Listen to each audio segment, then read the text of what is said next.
Hello all. So industrial needs, infrastructural needs అయిపోయినాయి. పిఎస్యూస్కి ఎందుకు start చేశారు, ఎందుకు ఎక్స్పాన్షన్ ఇచ్చారు అన్నదానికి ఇన్ఫ్రాస్ట్రక్చరల్ నీడ్స్లో బాగా ఎక్స్ప్లెనేషన్ ఉంది.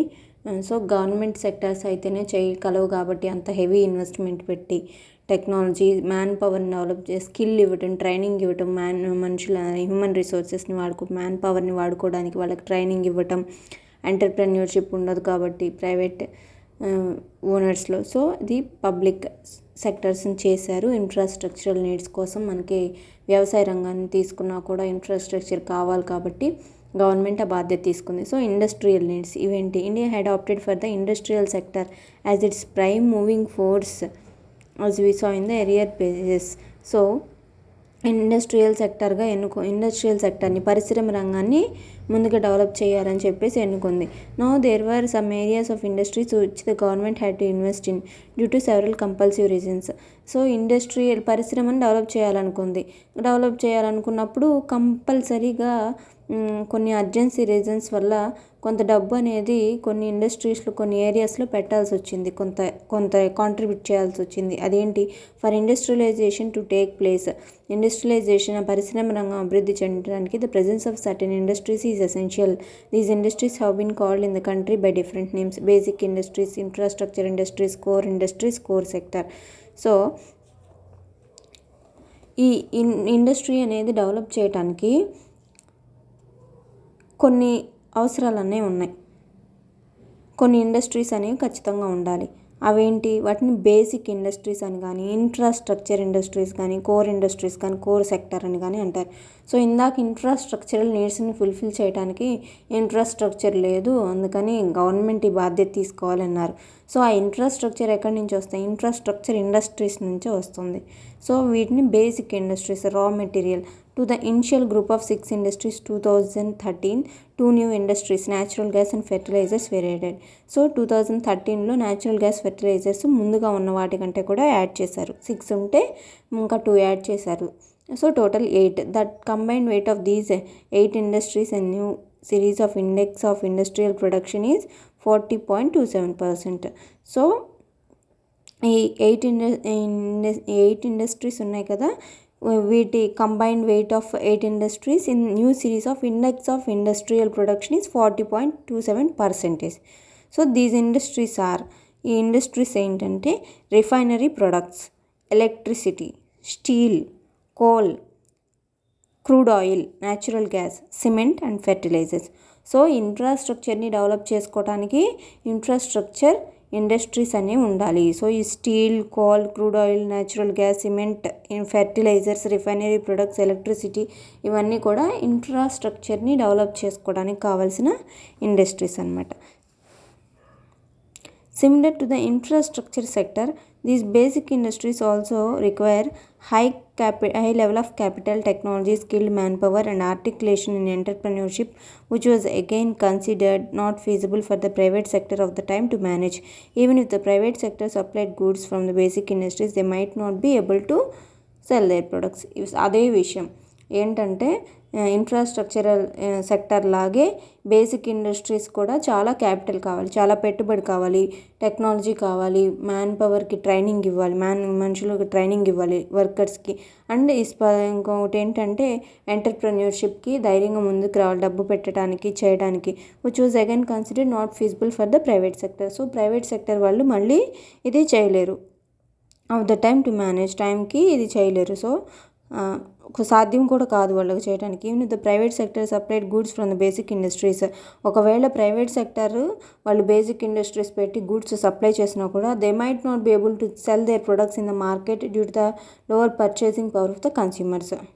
వాళ్ళు కొనుక్కునే పరిస్థితుల్లో మార్కెట్కి పంపినా కూడా, మార్కెట్లో అమ్మడానికి పంపినా కూడా మనుషుల దగ్గర డబ్బులు లేకపోవడం వల్ల కొనుగోలు శక్తి, లోవర్ పర్చేసింగ్ పవర్, కొనుగోలు శక్తి అనేది కన్స్యూమర్స్ దగ్గర, కొనుక్కునే వాళ్ళ దగ్గర తక్కువ ఉండటం వలన వాళ్ళు అది అమ్మలేరు. So perhaps that is why again the responsibility of developing the basic industries was taken up by the government. So కావచ్చు, ఇందువల్లనే కావచ్చు మళ్ళీ ఈ ఇండస్ట్రియల్ ఇన్ఫ్రాస్ట్రక్చరల్ నీడ్స్ లాగానే ఇండస్ట్రియల్ నీడ్స్, ఈ బేసిక్ ఇండస్ట్రీస్ యొక్క రెస్పాన్సిబిలిటీ కూడా గవర్నమెంటే తీసుకుంది. Out of the 6 basic industries, the cement industry had some strength in the private sector, while in the iron and steel industry alone private company was present. So ఈ 6 basic ఇండస్ట్రీస్లో సిమెంట్కి ప్రైవేట్లో కొంచెం strength ఉంది, private వాళ్ళు కూడా కొంతమందికి ఉంది. So iron and steel ఇండస్ట్రీకి ఒకే ప్రైవేట్ కంపెనీ ఉంది. So the coal industry was controlled by the private sector and the crude oil and refining oil just beginning by them. So coal industry private sector control చేస్తుంది, and crude oil and refining was just beginning by then, అప్పుడే start అవుతుంది private వాళ్ళు చూడటం. The level of demands of industrializing India was never to be met by the existing strength of the basic industries. The level of demands of industrializing India was never to be met by the existing strength of the basic industries. So industrializing చేయటంలో ఉన్న ఈ demand, industrial needs యొక్క డిమాండ్ని ఉన్న basic ఇండస్ట్రీస్ని fulfil చేయలేకపోతున్నాయి ఆ డిమాండ్ని. Neither the required level of expansion in them was possible by the existing number of private players. So ఉన్న private వాళ్ళ దగ్గర నుంచి కూడా అనుకున్న విధంగా ఎక్స్పాన్షన్ అనేది జరగట్లేదు. So with no choice left, the government decided to play the main role in the industrializing the country. In many of them as a result we see a natural monopoly for the PSUs again. So ఇందువలన ఉన్న వాళ్ళకి ఇండస్ట్రియలైజింగ్ చేయాలి, పరిశ్రమ రంగాన్ని అభివృద్ధి చేయాలనుకున్నారు, కానీ కావాల్సినంత బేసిక్ ఇండస్ట్రీస్ నుంచి మెటీరియల్ వీళ్ళకి రావట్లేదు కాబట్టి పిఎస్యూస్ని డెవలప్ చేయదలుచుకున్నారు. నెక్స్ట్ ఏంటంటే employment generation. So PSUs were employment వస్తుంది చాలామందికి. PSUs were also seen as important part of the employment generation strategy. So చాలామంది ఉద్యోగాలు ఇవ్వడానికి ఈ పబ్లిక్ సెక్టర్ యూనిట్స్ అనేవి ఉపయోగపడుతున్నాయి. A government in democratic setup cannot think only economics, but it has to realize the socio political dimensions of the nation too. ఇప్పుడు ఆర్థికంగానే కాకుండా government ప్రజాస్వామ్యమైన మన గవర్నమెంట్, మన ప్రభుత్వం అనేది ఎప్పుడు కూడా ఆర్థికంగానే ఆలోచించకూడదు. సోషియో పొలిటికల్ డైమెన్షన్స్ని కూడా, సామాజిక పరిస్థితుల్ని, రాజకీయ పరిస్థితుల్ని కూడా పరిగణలోకి తీసుకొని దేశం యొక్క రాజకీయ పరిస్థితుల్ని, సామాజిక పరిస్థితుల్ని కూడా పరిగణలోకి తీసుకొని రియలైజ్ అయ్యి తన నిర్ణయాలు తీసుకోవాలి. The country was faced with the serious problem of poverty and the work force was increasing at a fast rate. So దేశం అనేది ఎక్కువగా ఏం ప్రాబ్లమ్ని ఫేస్ చేస్తుందంటే పేదరికం, పవర్టీ అనే ప్రాబ్లం ఎక్కువగా ఉంది. And the work force was increasing at fast rate. So లేని వాళ్ళు కూడా, వర్క్ లేని వాళ్ళు కూడా చాలామంది ఉన్నారు. So giving employment to the people is a time tested tool of the poverty elevation. So ఈ పవర్టీ అనేది, పేదరికం అనేది పోగొట్టడానికి వీళ్ళకి ఉద్యోగాలు ఇవ్వటం అనమాట ఒక టూల్ లాంటిది, ఒక ఆయుధం అనమాట. వీళ్ళకి ఆ టైంలో వాళ్ళందరికీ ఉద్యోగాలు ఇవ్వటం అనేది ఒక ఆయుధం, ఈ పవర్టీని పోగొట్టడానికి, పేదరికాన్ని. The PSUs were thought to create enough jobs for the employable workforce of the economy. So మన ఆర్థిక వ్యవస్థలో ఉన్న పని సో ఎంప్లాయ్ చేసుకోగలిగిన వాళ్ళందరికీ, వాళ్ళకి అర్హత ఉన్న వాళ్ళందరికీ కూడా సరిపోయిన విధంగా వాళ్ళకి జాబ్స్ ఇవ్వటం బాగుంటుందన్నమాట, ఉపయోగపడుతుంది, వాళ్ళు ఇవ్వాలి అనుకున్నారు. There was also felt an immediacy for a social change in the country. So సామాజికంగా కూడా కొంచెం చేంజ్ ఉండాలి అనుకున్నారు, వాళ్ళ లైఫ్ స్టైల్ అనేది మారాలి. The poverty of a greater section of the country was somehow connected to the age old caste system which appropriated the stronghold of the upper caste on the ownership of land, which was the only means of income and livelihood for almost above 80% of the population. Along with the ambitious policy of land reforms, the government decided to provide reservations to the weaker sections of the society in government jobs. So వీళ్ళు ఏమనుకున్నారంటే సామాజికంగా కూడా change అనేది ఉండాలి. The poverty is greater section, the poverty of A greater section of A country was somehow connected to the cast system. ఇది ఎలా అంటే ఇప్పుడు మనకి సోషల్ చేంజ్ అనేది రావటం అంటే ఎలా అంటే చాలా వరకు క్యాస్ట్ సిస్టమ్ మీద డిపెండ్ అయి ఉందన్నమాట పేదరికం అనేది. సో ఈ క్యాస్ట్ సిస్టంలో ఏమవుతుంది, అప్పర్ క్యాస్ట్ ఉన్న వాళ్ళకి ఓనర్షిప్ ఉంటుంది. వాళ్ళు ఏంటంటే ఈ అప్పర్ క్యాస్ట్ వాళ్ళకి ఓనర్షిప్, ల్యాండ్ ఓనర్షిప్ అనేది ఉంటుంది. ఆ ల్యాండ్ మీదే చాలామంది లోవర్ క్యాస్ట్ వాళ్ళ లైఫ్ స్టైల్ అనేది, లైవ్లీహుడ్ అనేది డిపెండ్ అయి ఉంటుందన్నమాట. సో దీనివల్ల వాళ్ళు ఎప్పుడు కిందే ఉంటున్నారు, వీళ్ళు ఎప్పుడు పైనే ఉంటున్నారు. కాబట్టి దీనివల్ల వీకర్ సెక్షన్స్కి రిజర్వేషన్స్ ఇచ్చి గవర్నమెంట్ జాబ్స్ ఇవ్వడం అని చెప్పేసి వీళ్ళ ఉద్దేశం. గవర్నమెంట్ అలా డిసైడ్ చేసుకుంది. So the upcoming PSUs were supposed to put such jobs at the disposal of the government, which could have been distributed along the decided reservation policy. Such reservations were considered an economic tool for the social change. So ఇప్పుడు తర్వాత వచ్చే PSUsలో public sector యూనిట్స్లో అటువంటి reservation ఉన్న జాబ్స్ని పెట్టాలి అనుకున్నారు. అటువంటి reservation ఉన్న జాబ్స్ని పెట్టి వాటిని డిసైడెడ్ రిజర్వేషన్ పాలసీ ప్రకారం, రిజర్వేషన్ ఎలా అయితే ఏ క్యాస్ట్కి ఎంతవరకు రిజర్వేషన్ ఉందని పెట్టారో, ఎంత పర్సంటేజ్, దాని ప్రకారం ఆ జాబ్స్ని డిస్ట్రిబ్యూట్ చేయాలనుకున్నారు. Such reservations were considered as an economic tool for the social change. So అలా రిజర్వేషన్స్ ఇచ్చి వాళ్ళకి జాబ్స్ ఇచ్చి అది మనకు ఒక ఆయుధంగా పనికొస్తుంది. దాన్ని మనం ఆ పాలసీని వాడుకొని సోషల్ చేంజ్ అనేది తీసుకురావచ్చు, సామాజికంగా అందరినీ ఈక్వల్ చేయొచ్చు అనుకున్నారు. సో అప్పుడు అందరూ ఎకనామికల్గా ఈక్వల్ అవుతారు కాబట్టి వాళ్ళ లైఫ్ స్టైల్ అంతా మారుతుంది, అందరూ పై స్థాయికి వస్తారు. So lower caste upper caste అనే చేంజ్ ఉండదు అని చెప్పేసి అనుకున్నారనమాట. In the highly capital intensive sectors in which the government companies were going to enter, managing investable funds to set them up was not going to be an easy task. In the highly capital intensive sectors in which the government companies were going to enter, so ఇంత ఎక్కువ investment పెట్టి ఇంత పెట్టుబడి పెట్టి government స్థాపించబోయే companies చాలా manage చేయటం కానీ, వాటికి కావాల్సినవన్నీ ఫండ్స్ని సెట్ చేయటం కానీ, setting investable funds to set them was not an easy task. అదంతా సులువైన విషయం ఏం కాదు. సో అది ఎలా తెస్తుంది మరి గవర్నమెంట్ వీటన్నిటిని పెట్టడానికి? The government did manage the funds with sources like taxation, ట్యాక్సులు కట్టించుకుంటుంది. ఇంటర్నల్ అండ్ ఎక్స్టర్నల్ బోరోయింగ్స్, లోపల డబ్బు అప్పు తీసుకుంటుంది, అప్పు తెచ్చుకుంటుంది. ఇంటర్నల్ కంట్రీలోనూ అప్పు తీసుకుంటుంది. సో ఎక్స్టర్నల్ బోరోయింగ్స్, బయట కంట్రీస్ నుంచి కూడా అప్పు తీసుకుంటుంది. And even taking last refugee in the printing of fresh currencies. So ఇక ఏ దారి లేనప్పుడు చివరికి ఏం చేస్తుంది? ఫ్రెష్ కరెన్సీస్, కొత్త నోట్లను ప్రింట్ చేయిస్తుంది. The government went to justify the high taxation and heavy public indebtedness in supplying employment to the Indian employable population. The government went to justify the high taxation and heavy public indebtedness. So సమాధానం ఇచ్చుకుంటూ వెళ్ళిందనమాట government. ఏ విషయంలో? High taxation, ట్యాక్స్లు ఎక్కువ పెట్టడం వల్ల, and heavy public ఇండెప్టెన్స్, అప్పు ఉండటం వల్ల. ఈ విషయాల్లో ఎందుకు చేస్తున్నామంటే వీళ్ళందరికీ ఎంప్లాయ్మెంట్ ఇవ్వడం కోసం, ఉద్యోగాలు ఇవ్వడం కోసమే కదా. ఇండియాలో ఉద్యోగాలు కావాల్సిన వాళ్ళకి ఉద్యోగాలు ఇవ్వడం కోసమే కదా. అందుకను సమాధానం ఇచ్చుకుంది, జస్టిఫికేషన్ చేసుకుంది, సమాధానం ఇచ్చుకుంది. So the PSUs were considered by the government as the focus of trickle down effect.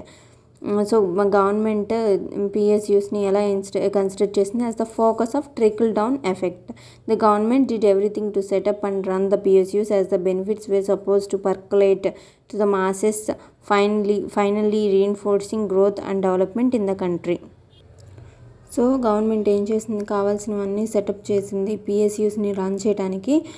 ఆ బెనిఫిట్స్ అనేవి were suppose to percolate to the masses, అంటే ఎవరికైతే కావాల్సిన వాళ్ళని వెతికి పట్టి వాళ్ళకి ఇవ్వాలి అని. Finally reinforcing the growth and development in the country. So ఫైనల్గా గ్రోత్ వచ్చే విధంగా, అభివృద్ధి చెందేలాగా కంట్రీలో చేసిందనమాట. So employment in the PSUs was seen as the effort of the trickle down theory, simply said. So ఇది ఒక trickle down theory ఒక ఎఫర్ట్ అని. At a point of time, Nehru even mention the PSUs as the temples of modern India. So ఈ public sector undertakings అనేవి modern India యొక్క దేవాలయాలని, temples అని చెప్పారు నెహ్రూ గారు. So the government went to commit even a job in every house hold via the PSUs without calculating the dimensions of future labour force in the country and the required resources to create jobs at such a high scale. So went to commit అంటే commit అవ్వాలనుకుంది. ఒక్క ఇంటికి ప్రతి ఒక్క ఇంటికి ఒక job PSUs ద్వారా ఇస్తామని చెప్పి కమిట్ అవ్వాలనుకుంటుంది. అది గవర్నమెంట్ క్యాల్కులేట్ చేసుకోకుండా ఫ్యూచర్లో లేబర్ ఫోర్స్ని గురించి ఎంతమంది ఉంటారు అనేది క్యాల్కులేట్ చేసుకోకుండా దానికోసం ఇంతమందికి ఉద్యోగాలు ఇవ్వడానికి ఎంత రిసోర్సెస్ కావాలి, మనకి ఎంత వనరులు కావాలి అనేది, అంత పెద్ద మొత్తం మీద వనరులు కావాల్సి వస్తున్నాయని క్యాల్కులేట్ చేసుకోకుండా కమిట్ అవ్వాలని అనుకుంది. But the government went on creating new PSUs without analyzing the fiscal repercussions. So అప్పుడు గవర్నమెంట్ ఏం చేసింది, వెంట ఆన్ క్రియేటింగ్ కొత్త PSUs, public sector undertakings without analysing, ఆలోచించకుండా దేని గురించి, ఫిస్కల్ రిపర్కషన్స్, సో ప్రజాధనాన్ని గురించి కానీ ప్రజలకు ఇవ్వాల్సిన దాని గురించి కానీ ఆలోచించకుండా అది ఇంకా పిఎస్యూస్ని డెవలప్ చేయాలనుకుంది, కొత్తవి స్టార్ట్ చేసింది. More ever believing them to be the real engine of equitable growth. అంటే ఇన్ని పిఎస్యూస్ క్రియేట్ చేస్తే మనం వాళ్ళకి మళ్ళీ ఇవ్వాలి, మనం అప్పు పడిపోతాం, ఇవన్నీ ఆలోచించకుండా ఇది మనం చేస్తుంది కరెక్టే అని చెప్పేసి, గ్రోత్ కోసమే చేస్తున్నాము, దానికి పెట్టినంత ఇన్కమ్ వస్తుంది అని చెప్పేసి ఇంకా పిఎస్యూస్ స్టార్ట్ చేసింది. The employment generation responsibility of the PSUs was extended to such an extent by the government that most of them had oversupply of the labor force, which started draining its profits on account of salaries, wages, pensions and provident funds, later to had the late financial impact. So ఇక్కడ ఏమైందంటే ఇట్లా ఓవర్గా చాలా PSUs చేయడం వల్ల over supply of labour అనేవాళ్ళు ఎక్కువైపోయి వాళ్ళ ప్రాఫిట్స్ అనేవి డ్రైన్ అయిపోయినాయి, వీళ్ళ అకౌంట్స్లో కంటే ఖాళీ అయిపోయినాయి అనమాట. ప్రాఫిట్స్ అన్ని ఏ విధంగా ఖాళీ అయిపోయినాయి, వాళ్ళందరికీ శాలరీస్ ఇవ్వాలి, వేజెస్ ఇవ్వాలి, సో మంత్లీ డైలీ వేజెస్ ఇచ్చే వాళ్ళు ఉంటారు, పెన్షన్స్ ఇవ్వాలి, ప్రొవిడెంట్ ఫండ్స్ ఇవ్వాలి. సో వీటన్నిటి వల్ల వాటికి వచ్చే ప్రాఫిట్స్ అనేవి ఖాళీ అయిపోయినాయి. ఫోర్త్ పాయింట్ ఏంటంటే profit and development of the social sector. So profit and development of the social సెక్టర్కి ప్రాఫిట్ ఎలా వచ్చింది, డెవలప్మెంట్ ఎలా వచ్చింది దీనివల్ల పిఎస్యూస్ వల్ల. The investment to be made by the government in PSUs was in the nature of the asset creation and these entities were to be involved in the production. So ఇది దీనికి investment పిఎస్యూస్కి investment పెట్టారు అంటే ఏంటి, ఒక ఆస్తి సంపాదించుకున్నట్టు, కాబట్టి అది ఒక అసెట్ క్రియేషన్ చేసుకున్నట్టు. And these entities were to be involved in the production. And ఈ పెట్టిన ఈ పిఎస్యూస్ ఎంటిటీ అంటే ఇక్కడ పిఎస్యూ అదొక కింగ్డమ్ లాగా, అదొక డొమైన్ రీజియన్ లాగా. ఈ ఎంటైటీస్ పెట్టిన PSUs were to be involved in production, ఏదో ఒక ప్రొడక్షన్ చేస్తారు, యాక్టివిటీస్ అంటే ఉత్పత్తి ఏదో ఒకటి చేస్తుంది. So it was natural for the government to gain control over the profits and dividends accruing for them. So వాటి నుంచి వచ్చే ఆ ప్రొడక్ట్స్ వాళ్ళు ప్రొడక్షన్ చేస్తారు, మనం ఒక అసెట్ క్రియేట్ చేసుకున్నాం, ఆ అసెట్స్ మనకి ఏం చేస్తాయి, ఇంకా సంపాదన ఇస్తాయి, వాటి నుంచి సంపాదన ఇస్తాయి. ఎసెట్ క్రియేషన్ అవటం అంటే ఆ డబ్బులు పెట్టి మనం ఎసెట్ క్రియేషన్ చేసాము, క్రియేట్ చేసిన ఎసెట్ ప్రొడక్షన్ చేస్తుంది, ఆ ప్రొడక్షన్ వల్ల మనకు డబ్బులు వస్తాయి. So it was natural for the government to gain control over వాటి మీద వచ్చిన, ఇది న్యాచురల్ అనమాట. సహజంగా గవర్నమెంట్కి ఏమవుతుందంటే దాని మీద ప్రాఫిట్స్ వస్తాయి, ప్రాఫిట్లో షేర్స్ వస్తాయి, వాటి నుంచి వచ్చే వాటిలో నుంచి. So the goods and dividend అంటే షేర్ ఆఫ్ ప్రాఫిట్ అంటే లాభాలు, డివిడెండ్స్ అంటే share of profit. The goods and services the PSUs produced and sold provided disposable income to the government. The goods and services the PSUs produced and sold provided disposal income to the government. So వీటి నుంచి వచ్చిన goods and సర్వీసెస్ని అమ్మటం వలన వీటిని అమ్మిన తర్వాత గవర్నమెంట్కి disposable income అనేది వస్తుంది, అంటే ఖర్చు పెట్టుకోవడానికి డబ్బు వస్తుంది. The government had a conscious policy of spending the income generated by the PSUs. So గవర్నమెంట్కి ఈ పిఎస్యూస్ నుంచి వచ్చిన డబ్బుని ఖర్చు పెట్టడానికి ఒక పాలసీ, ఒక తెలివైన కరెక్ట్ అయిన పాలసీ ఒకటి ఉంది. There were to be used in the supply of the social goods or what is called the public goods. So వాటిని వచ్చిన డబ్బుని, పిఎస్యూస్ ద్వారా వచ్చిన డబ్బుని వాళ్ళు ఏం చేశారు, సోషల్ గూడ్స్ కోసం ఖర్చు పెట్టారు. అంటే అందరికి ఇవ్వడానికి సోషల్ గూడ్స్ కోసం గవర్నమెంట్ ఇచ్చే గూడ్స్కి సప్లై ఇచ్చారనమాట, వాటి కోసం ఖర్చు పెట్టారు, public goods. And thus India was to have a developed social sector.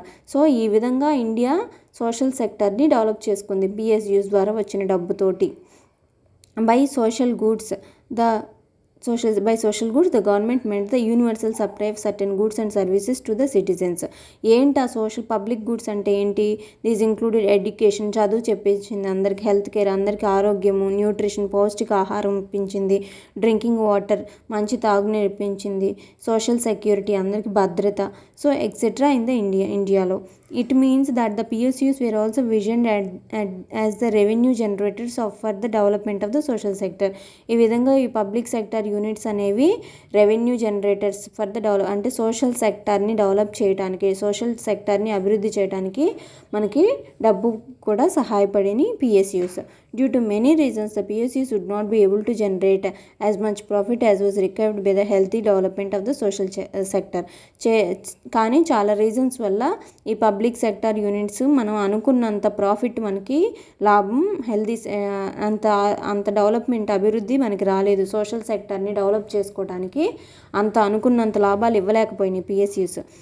This eventually hampered the availability of public goods in the country. So ఈ విధంగా పబ్లిక్ గుడ్స్ పబ్లిక్ గుడ్స్ అనేవి అందరికీ అందుబాటులో ఉండటానికి కొంచెం ఆటంకం కలిగింది. In place of giving profits back to the government, a large number of the PSUs started incurring huge losses and required budgetary support at regularly.